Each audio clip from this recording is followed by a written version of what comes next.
జగన్ కు సుప్రీంలో ఎదురు దెబ్బ తగిలింది. జగన్ బెయిల్ రద్దుపై సుప్రీంకోర్టు నోటీసులు జారీ చేసింది. వేరే రాష్ట్రానికి జగన్ కేసును బదిలీ చేయాలన్న కేసుతో పాటు బెయిల్ రద్దు పిటిషన్ కూడా విచారించాలని సుప్రీంకోర్టు తెలిపింది.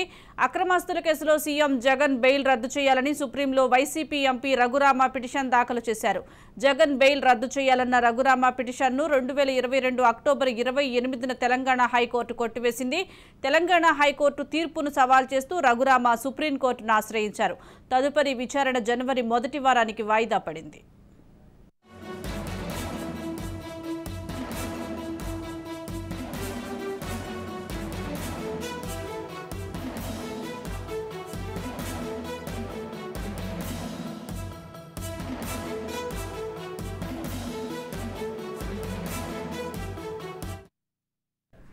జగన్ కు సుప్రీంలో ఎదురు దెబ్బ తగిలింది. జగన్ బెయిల్ రద్దుపై సుప్రీంకోర్టు నోటీసులు జారీ చేసింది. వేరే రాష్ట్రానికి జగన్ కేసును బదిలీ చేయాలన్న కేసుతో పాటు బెయిల్ రద్దు పిటిషన్ కూడా విచారించాలని సుప్రీంకోర్టు ఆదేశించింది.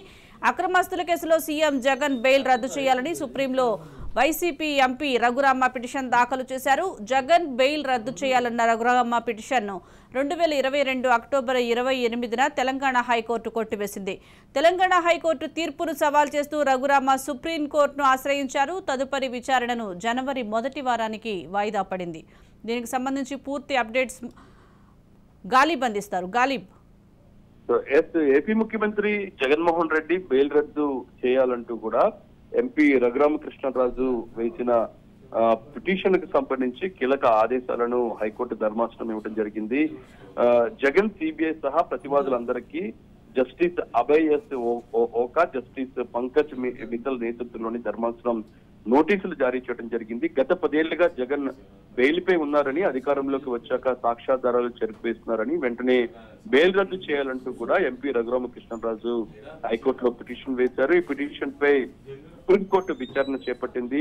సాక్ష్యాలు చెరిపేస్తున్నారు అనడానికి ఆధారాలు ఏమైనా ఉన్నాయా అనేది కూడా ధర్మాసనం రఘురామకృష్ణ న్యాయవాదిని ప్రశ్నించడం జరిగింది. కేసు పూర్వపరాలు జరిగిన ఘటనలపై లిఖిత పూర్వకంగా వివరాలను రఘురామకృష్ణ తరపు న్యాయవాది కోర్టుకు అందించారు. అయితే జగన్ కు బెయిల్ మంజూరు చేసిన తర్వాత దర్యాప్తు సంస్థలు ఉన్నత న్యాయస్థానంలోని సవాలు చేయలేదని కోర్టు దృష్టికి ఆయన తీసుకెళ్లడం జరిగింది. ఈ అంశంపై విచారణ చేపట్టిన ధర్మాసనం ఇప్పటికే బెయిల్ రద్దు చేయాలనేది కూడా ప్రశ్నించడం జరిగింది. దాంతోపాటు నోటీసులు ఇచ్చి తదుపరి ప్రక్రియ చేపట్టాలని మాత్రం రఘురామకృష్ణ న్యాయవాది కోర్టును కోరారు. ఇప్పటికే విచారణను హైదరాబాద్ నుంచి ఢిల్లీకి మార్చారు. అంటే ప్రధానంగా జగన్ కి సంబంధించిన కేసుకు సంబంధించిన విచారణ తెలంగాణ హైకోర్టులో ఉంది. ఈ నేపథ్యంలోని ఇందుకు సంబంధించిన తెలంగాణ హైకోర్టు కాకుండా ఢిల్లీకి మార్చాలనేది కూడా పిటిషన్ వేశారు. ఈ పిటిషన్ ని జత చేయాలనేది మాత్రం రిజిస్ట్రేటర్ కు ధర్మాసనం ఆదేశాలు జారీ చేసింది. తదుపరి విచారణను వచ్చే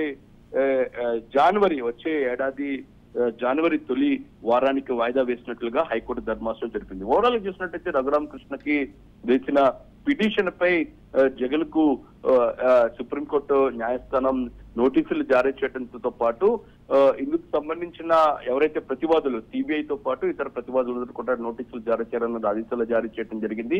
ప్రధానంగా ఈ కేసుకు సంబంధించి విచారణను వేరే రాష్ట్రానికి బదిలీ చేయడంతో పాటు బెయిల్ ను రద్దు చేయాలంటే మాత్రం ప్రధానంగా పిటిషన్ లో రఘురామకృష్ణ వేసిన నేపథ్యంలో ఇందుకు సంబంధించిన పూర్వపరాలను పూర్తిగా పరిశీలించిన సుప్రీంకోర్టు ధర్మాసనం ప్రతివాదులకు నోటీసులు జారీ చేయడంతో పాటు తదుపరి విచారణను వచ్చే ఏడాది 2024 జనవరి మొదటి వారానికి వాయిదా వేస్తూ కొద్ది క్రితం నిర్ణయం తీసుకోవడం జరిగింది. Right, thank you Ghalib.